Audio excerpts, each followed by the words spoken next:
Hello students, आज हम बात करने वाले हैं सेल और उसके टाइप्स के बारे में।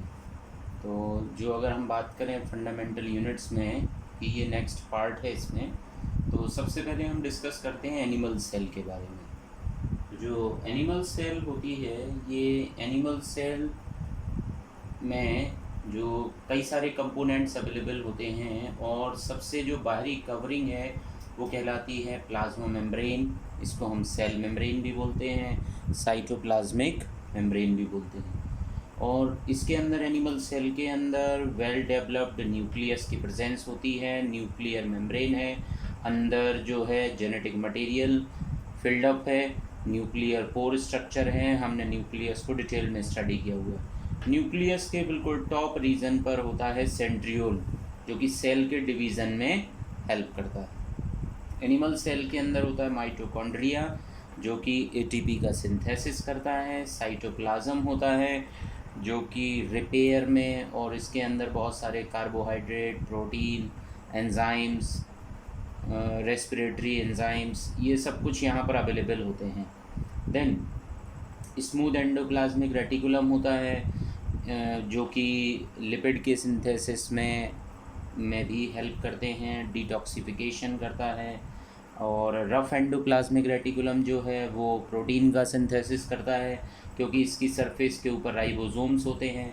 फ्री राइबोसोम्स भी होते हैं जो साइटोप्लाज्म में होते हैं, और ये एटीएस टाइप के होते हैं। एस रिप्रेजेंट करता है स्वेडबर्ग यूनिट को, और ये जो नंबर है ये रिप्रेजेंट करता है उसके सेडिमेंटेशन कोएफिशिएंट के बेसिस पर, सेडिमेंटेशन और मॉलिक्यूलर वेट। लाइसोसोम होते हैं जो सुसाइडल बैग होते हैं। सेल को जब किसी चीज़ को डाइजेस्ट करना है या एनगल्फ करना है या उसको ब्रेक डाउन करना है, तो इसमें लाइसोसोम हेल्प करते हैं। गोल्जी अपरेटस होते हैं। गोल्जी अपरेटस जो हैं ये ग्लाइकोसाइलेशन कराने में हेल्प करते हैं, ट्रैफिक सिस्टम बनाते हैं, लाइसोसोम का सिंथेसिस करते हैं। तो बहुत सारे फंक्शंस हैं। और ये जो टिपिकल सेल है इसको हमने बनाया हुआ है, इसके ऊपर बने हुए हैं विली, और इस तरीके की विली की प्रेजेंस होती है इंटेस्टाइन में प्रेजेंट सेल्स के। तो ये एक एनिमल सेल है। दूसरी अगर हम सेल की बात करें जो कि है प्लांट सेल, तो प्लांट सेल और एनिमल सेल के डिफरेंसेस को भी हम डिस्कस करेंगे। बट एक जो प्लांट सेल होती है, ये इसमें आउटसाइड आपको सेल वॉल दिख रही है, इनसाइड जो रेड कलर से रिप्रेजेंटेड है सेल मेम्ब्रेन है, और इसमें भी वेल डेवलप्ड न्यूक्लियस होता है। बट इसमें सेंट्रियोल की प्रेजेंस नहीं होती है। इसमें सेंट्रियोल होता है एनिमल सेल में, इसमें सेंट्रियोल एब्सेंट होता है। इसमें लार्ज साइज्ड वैक्यूल की प्रेजेंस है, लाइसोसोम है। इसके अलावा इसमें प्लाज्मोडेस्माटल कनेक्शंस होते हैं। दो प्लांट सेल आपस में जिस कनेक्शन से कनेक्ट होती हैं उसको हम बोलते हैं प्लाज्मोडेस्माटा। और इसमें भी आर ई आर होते हैं, एस ई आर होते हैं, rough endoplasmic reticulum, smooth endoplasmic reticulum. इसमें जो गोल्जी बॉडी जो हमने यहाँ बात किया था, यहाँ पर गोल्जी जो होती है वो डिस्ट्रीब्यूटेड होती है, कई जगह पर प्रेजेंट होती है, जिसको कि हम प्लांट सेल में बोलते हैं डिक्टियोसोम। देन यहाँ पर होता है क्लोरोप्लास्ट जो यहाँ एब्सेंट होता है। यहाँ पर क्लोरोप्लास्ट की प्रेजेंस होती है जो कि फोटोसिंथेसिस करने में हेल्प करता है, और फूड का स्टोरिंग, जो कि एनर्जी मतलब इस अपने में स्टार्च को स्टोर करने में हेल्प करता है। और यहाँ पर भी माइटोकॉन्ड्रिया होता है जो एटीपी के सिंथेसिस में मदद करता है। साइटोप्लाज्म में प्रेजेंट राइबोसोम एटीएस टाइप के यहाँ पर भी होते हैं। सेल वॉल जो है ये सेलुलोज से बनी होती है, जबकि एनिमल सेल में सेल वॉल एब्सेंट होती है। तो इस तरीके से ये हुआ प्लांट सेल के बारे में। एक और टाइप ऑफ सेल में अगर हम बात करें तो वो है एक प्रोकारियोटिक सेल, जो कि यहाँ पर हमने बात किया है बैक्टीरियल सेल के बारे में। बैक्टीरियल सेल जो है इसमें भी प्लाज्मा मेम्ब्रेन होगी, सेल मेम्ब्रेन होगी, और इसी सेल मेम्ब्रेन से ओरिजिनेटेड स्ट्रक्चर होते हैं फ्लैजिला, जो कि मूवमेंट में हेल्प करते हैं सेल के लिए। और इसमें होते हैं पिली, जो कि एंटीजेनिक कैरेक्टरिस्टिक्स भी रखते हैं, और इन्हीं पिली की मदद से दो बैक्टीरियल सेल आपस में अपना डीएनए भी ट्रांसफ़र कर सकती हैं, जिनको कि हम बोलते हैं सेक्स पिली। देन इसमें राइबोसोम जो होते हैं वो इनसे डिफरेंट होते हैं प्लांट और एनिमल सेल से। ये 70S टाइप के होते हैं जो इनके साइटोप्लाज्म में होते हैं, और इसमें मीज़ोजोम का स्ट्रक्चर होता है जो कि एक तरीके से रेस्पिरेशन में हेल्प करते हैं, डीएनए के डिवीज़न में हेल्प करते हैं ये स्ट्रक्चर। और न्यूक्लियोइड होता है जो कि इसका जेनेटिक कंटेंट होता है, और ये साइटोप्लाज्म में न्यूक्लियोइड रहता है। साइटोप्लाज्म है यहाँ पर। सेल वॉल जो होती है वो पेप्टिडोग्लाइकेन से बनी होती है।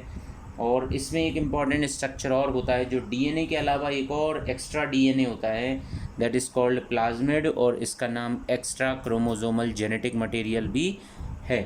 So this is about plasmid. तो इस तरीके से जो बैक्टीरियल सेल स्ट्रक्चर है, आउटसाइड जो है इस सेल वॉल के बाहर एक और स्लाइमी लेयर भी हो सकती है, दैट इज़ कॉल्ड कैप्सूल। ये बहुत सिलेक्टेड बैक्टीरिया में अवेलेबल होता है। सो अगर इस बेसिस पर अगर हम बात करें तो बैक्टीरियल सेल हो गया, प्लांट सेल, एनिमल सेल। तो हम अगर बात करें तो यहाँ पर ये जो दोनों सेल हैं ये यूकारियोटिक सेल हैं, एनिमल सेल और प्लांट सेल, जबकि बैक्टीरियल सेल जो है वो एक प्रोकारियोटिक सेल है। तो इससे ये डिफरेंस हमें समझना चाहिए कि प्रोकारियोटिक सेल और यूकारियोटिक सेल में सर्टेन डिफरेंसेस हैं। जैसे कि प्रोकारियोटिक सेल साइज़ में छोटा होगा, 1 to 10 माइक्रोन तक इसकी साइज़ हो सकती है। इसमें ट्रू न्यूक्लियस एब्सेंट है क्योंकि न्यूक्लियर मेम्ब्रेन बाउंड न्यूक्लियस नहीं होगा इसके में, तो ट्रू न्यूक्लियस एब्सेंट है, इसमें न्यूक्लियोइड होता है। जबकि इनमें जो होगा यूकारियोटिक सेल में वेल डेवलप्ड न्यूक्लियस की प्रेजेंस होती है।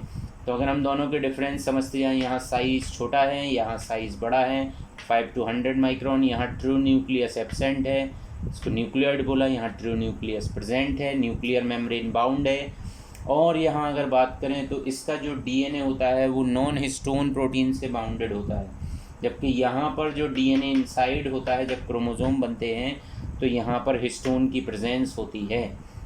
यहाँ पर मेम्ब्रेन बाउंड सेल ऑर्गेनली कुछ भी नहीं है, ना तो गोल्जी बॉडी, ना एंडोप्लाज्मिक रेटिकुलम, ना लाइसोसोम, यहाँ पर इस तरीके की कुछ भी प्रेजेंस नहीं है। बट यहाँ पर ये सब कुछ मेम्ब्रेन बाउंड सेल ऑर्गेनली हैं, mitochondria, chloroplast, Golgi body, lysosome.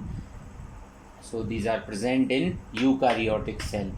Then अगर हम बात करें यहाँ के राइबोसोम 70S टाइप के थे, यहाँ राइबोसोम 80S टाइप के हैं। तो ये भी एक बड़ा डिफरेंस है। सेल के टाइप में अगर हम बात करें तो यहाँ कौन से एग्जाम्पल हो सकते हैं, जैसे बैक्टीरियल सेल सारे eubacteria, blue green algae, mycoplasma, ये सब इसके एग्जाम्पल हैं। यूकारियोटिक सेल में बात करें तो प्लांट सेल और एनिमल सेल, और सभी जो हायर ऑर्गेनिजम्स जो हैं वो सभी में यूकारियोटिक सेल्स ही होती हैं।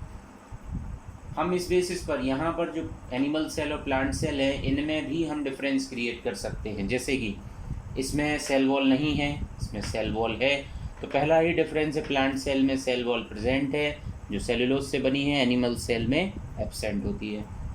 इसमें प्लास्टिड होते हैं, प्लास्टिड के 3 टाइप होते हैं, ल्यूकोप्लास्ट, क्लोरोप्लास्ट, क्रोमोप्लास्ट, जो प्लांट सेल में प्रेजेंट होते हैं, एनिमल सेल में एब्सेंट होते हैं। क्योंकि प्लांट सेल जो होती है वो ऑटोट्रॉफिक नेचर होती है, तो ये अपने में क्लोरोप्लास्ट कैरी करती है, और कलर पिगमेंट वाले भी प्लास्टिड्स अपने में कैरी करती है।